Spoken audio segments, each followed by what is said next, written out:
단 1코만의 흔적도 없이 불타버리는 전기차가 있는가 하면 무려 1000번을 충전해도 처음 구매했을 때처럼 쌩쌩한 스마트폰이 있습니다. 정말 극단적인 두 장면의 차이는 대체 어디서 비롯된 걸까요? 바로 배터리라는 단 하나의 요소거든요. 생각해보세요. 지금 이 순간 어딘가에서는 수십억 원짜리 최첨단 휴머노이드 로봇이 부드럽게 계단을 오르내리고 있습니다. 아니, 단순히 두 다리로 걷는 정도가 아닙니다. 장애물을 가볍게 뛰어넘고 심지어 공중에서 곤두박질 회전을 성공시키는 그야말로 신기루 같은 영상들이 세상을 떠돌고 있죠. 그런데 여기서 정말 미친 부분이 있습니다. 이 천재적인 기계 친구들이 고작 2시간 만에 온몸이 뚝 떨어집니다. 마치 새벽 2시에 야식까지 해먹던 정정한 젊은이가 갑자기 쓰러지듯 엄청난 가동량을 자랑하던 로봇이 그대로 바닥에 누워버리는 겁니다. 그 다음엔 몇 시간이고 꼼짝없이 콘센트를 붙잡고만 있어야 하죠. 전 세계 최고의 인재들이 피지컬 인공지능을 개발하면서 정말 웃지 못할 벽 하나에 계속 부딪혀요.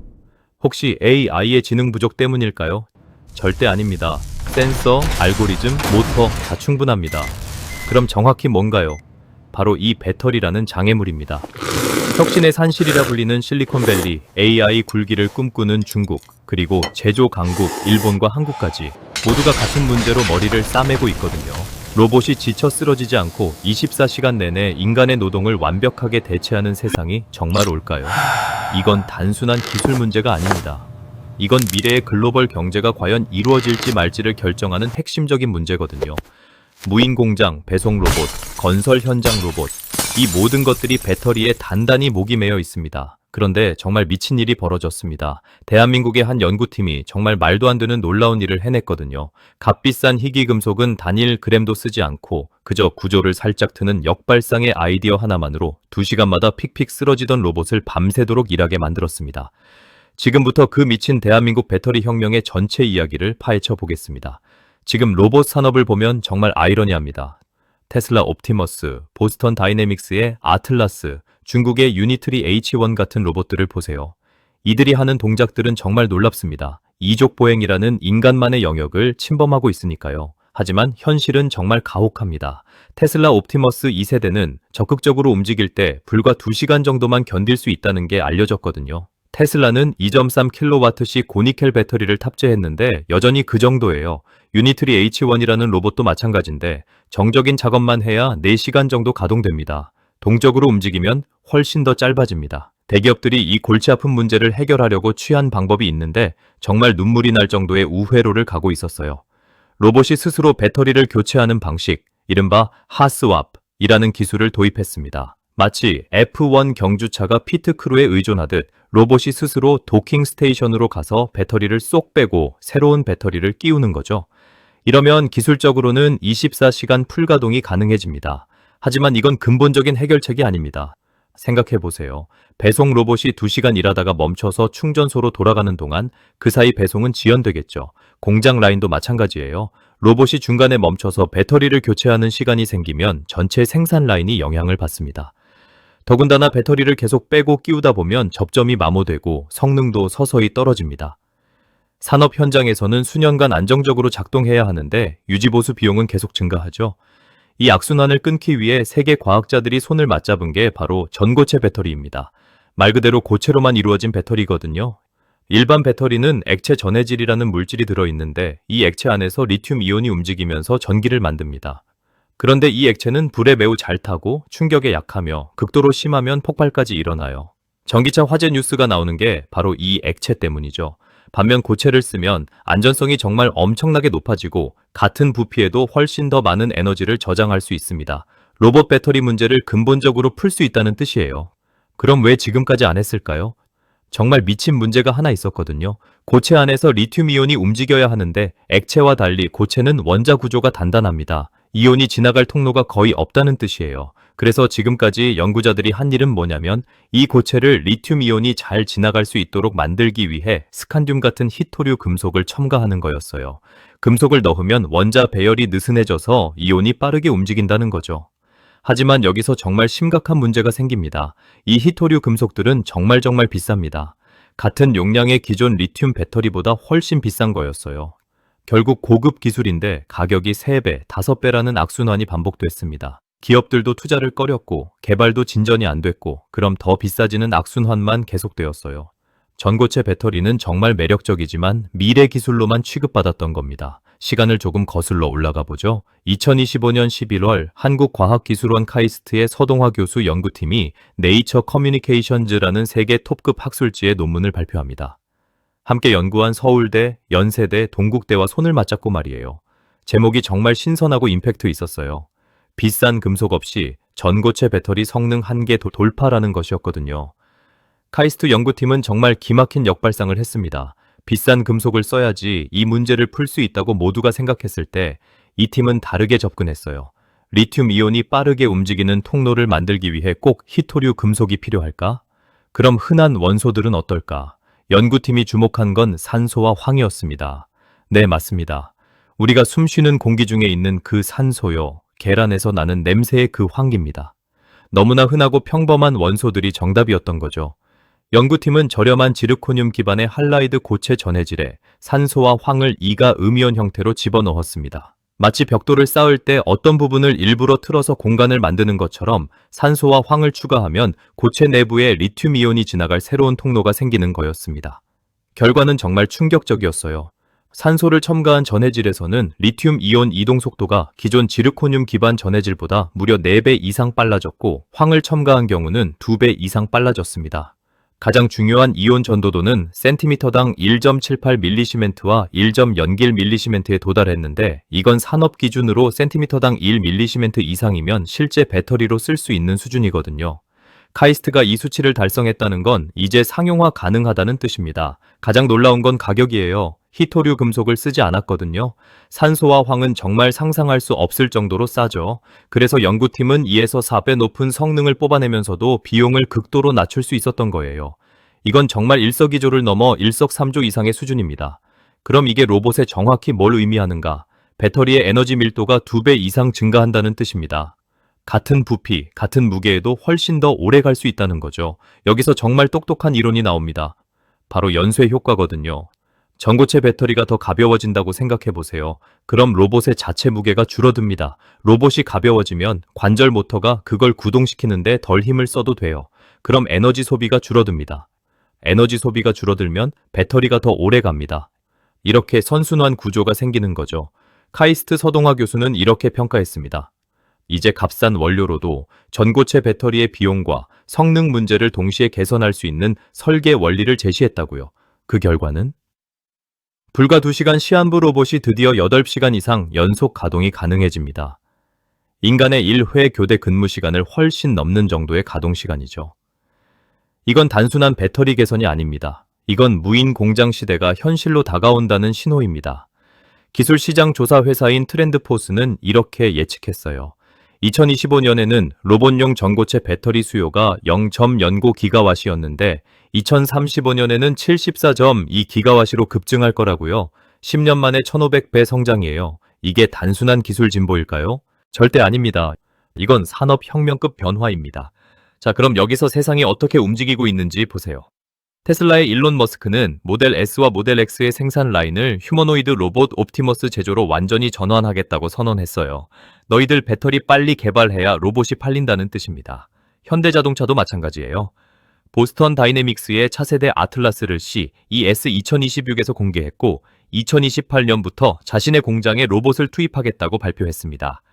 미국의 3만 대 규모의 로봇 공장을 신설해서 로봇 생산 허브로 만들겠다고 했어요. 도요타는 2027년에서 2028년 사이 전고체 배터리를 탑재한 전기차를 상용화하겠다고 공언해서 전 세계 배터리 산업을 흔들었습니다. 중국의 CATL과 BYD도 각각 2027년 시험 생산과 2030년 양산을 목표로 연구개발 속도를 높이고 있어요. 국내 배터리 3사의 움직임도 빠릅니다. 삼성 SDI는 2027년 황화물계 전고체 배터리 양산을 목표로 파일럿 라인을 가동 중이고 완성차 업체 5개 고객사로 샘플 공급을 확대하며 성능 테스트를 진행하고 있습니다. LG 에너지 솔루션은 2030년 이전에 전고체를 포함한 차세대 전지를 상업화하기 위해 노력 중이고 SKO는 상용화 목표를 2030년에서 2029년으로 1년 앞당겼어요. 대전 미래기술연구원의 파일럿 플랜트도 준공했습니다. 미국의 솔리드 파워 CEO는 삼성 SDI처럼 빠른 기업은 2027년쯤 양산 개시가 가능할 것으로 보며 한국이 전 세계에서 수요가 가장 강한 시장으로 보여 2028년까지 전해질 생산 설비를 한국에 갖추고 2029년에서 2030년에 규모를 확대할 계획이라고 밝혔습니다. 이런 움직임들은 전고체 배터리가 이제 단순한 미래 기술이 아니라 현재 진행형이라는 걸 의미해요. 2026년 3월 열린 인터배터리 2026 행사에서는 배터리 3사의 최신 기술도 공개됐습니다. 삼성 SDI는 전고체 배터리를 로봇 시대 핵심 기술로 제시했고, LG 에너지 솔루션은 홈로봇 LG 클로이를 비롯해 자율주행 로봇, 드론 등 다양한 로보틱스 분야에 필요한 고성능 배터리를 강조했어요. SK온은 황화물계 전고체, 리튬 메탈 배터리와 함께 7분 만에 10에서 80% 충전이 가능한 초급속 충전 기술을 선보였습니다. 또한 LG화학은 전고체 배터리의 핵심 소재인 고체 전해질의 입자 크기를 균일하게 제어하는 스프레이 재결정화 기술을 개발했고, 에코프로비엠 대표는 3년 전부터 개발해온 황화물계 전고체 전해질이 파일럿 스케일에서 좋은 성과를 내고 있어 2026년 말 정도에는 대량 양산하는 준비를 하고 있다고 밝혔어요. 글로벌 시장 규모도 빠르게 성장하고 있습니다. S&E 리서치에 따르면 전고체 배터리의 글로벌 시장 규모는 2022년 2,750만 달러에서 2030년 400억 달러로 급성장할 전망이에요. 중국도 가만히 있지 않습니다. 로봇 산업을 자신들의 차세대 먹거리로 보고 있기 때문이죠. 중국은 전고체 배터리를 차세대 전략 산업으로 지정하고 1조 원 이상을 투입하는 등 정부 주도의 막대한 자금 지원을 하고 있습니다. 그런데 여기서 물을 끼얹어야 합니다. 현실은 항상 실험실만큼 낭만적이지 않거든요. 연구팀이 성과를 냈다고 해서 내일 모레 배터리가 대량 생산되고 로봇이 모든 공장을 점령하게 되는 건 아닙니다. 그 사이에는 정말 거대한 간격이 있어요. 지금 카이스트가 이룬 건 실험실 성공입니다. 제어된 환경에서 수백 번의 시행착오를 거쳐 완성한 레시피거든요. 그런데 현실 세계로 나가면 다릅니다. 첫 번째 과제는 스케일업입니다. 실험실에서는 손가락 사이즈, 동전 크기 정도의 작은 배터리를 만드는데 이걸 로봇이 실제 필요한 수백 와트씩 규모로 늘려야 해요. 규모를 늘릴 때 원자 단위에서 보이던 완벽함이 거시적 규모에서도 유지되는지 아무도 장담할 수 없습니다. 아주 작은 결함이 거대해지면서 전체 배터리가 고장날 수도 있죠. 두 번째는 신뢰성 검증입니다. 로봇이 산업 현장에서 사용되려면 수천 번의 충방전을 견뎌야 해요. 온도 변화, 진동, 충격 같은 혹독한 환경에서 몇 년을 버틸 수 있는지 검증하는 데만 수년이 필요합니다. 세 번째는 제조 공정의 복잡성입니다. 산소와 황을 정밀하게 첨가해야 한다는 건 제조 과정에서 미세한 실수가 전체 배치를 날려버릴 수 있다는 뜻이에요. 자동화 설비를 설계하고 품질 관리 체계를 만들고 공급망을 구축하는 데만 몇 년이 걸립니다. 기술 개발만으로는 부족해요. 현실적인 관점에서 생각해보면 기술이 훌륭하다고 해서 비즈니스가 성공하는 건 아니거든요. 역사를 보면 비극적인 예시가 많아요. 훌륭한 기술인데 시장성이 없어서 망한 회사들, 비싼 가격으로 실패한 제품들, 어차피 기존 기술로도 괜찮으니까라면서 외면당한 혁신들이 수백 개예요. 스마트폰이 나왔을 때 PC가 사라졌나요? 아니죠. 둘 다 공존하고 있어요. 마찬가지로 전고체 배터리가 나와도 기존 리튬이온 배터리가 완전히 사라지지 않을 겁니다. 둘이 병행될 거라는 거죠.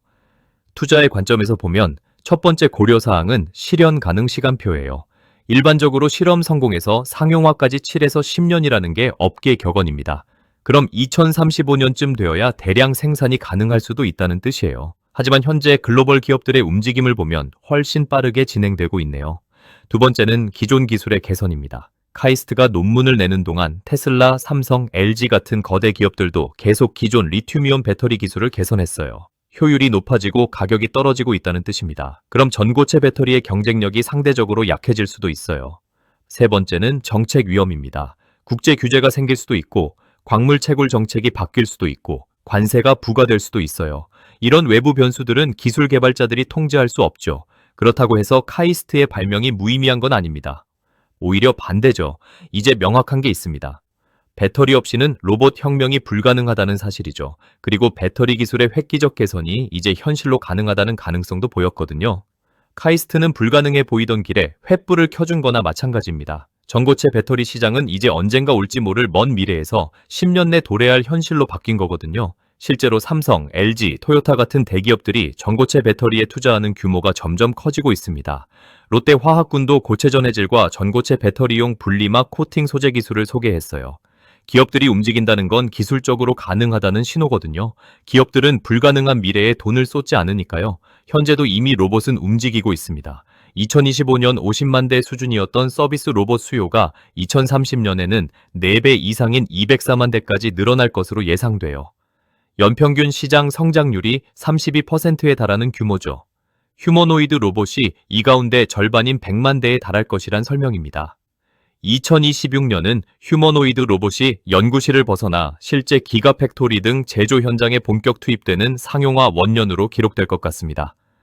현명한 투자자들이 주목해야 할 건 배터리 자체가 아닐 수도 있어요. 첫 번째는 AI입니다. 로봇이 아무리 좋은 배터리를 갖춰도 뇌가 없으면 텅 빈 껍데기예요. 로봇이 환경을 인식하고 상황을 판단하고 스스로 행동하도록 만드는 건 전부 AI거든요. 현재 AI 기술은 로봇보다 훨씬 앞서 있고 매일 진화하고 있죠. 두 번째는 반도체입니다.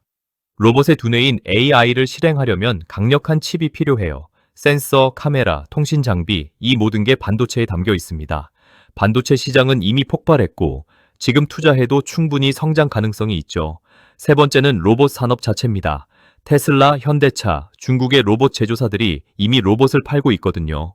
배터리가 아직 부족해도 기술과 비즈니스 모델은 계속 개선되고 있습니다. 앞으로 외서 10년이 정말 중요한 시기가 될 거예요. 이 기간에 전고체 배터리가 실제로 상용화되는지 아니면 또 다른 기술이 나타나는지 기존 기술이 충분해지는지 이 모든 게 결정될 거거든요. 그때까지는 AI에 투자하고 반도체를 지켜보고 로봇 산업의 발전을 응원하면서 기다리는 게 현명한 투자자의 선택입니다. 왜냐하면 그 분야들은 이미 현재 진행형이거든요.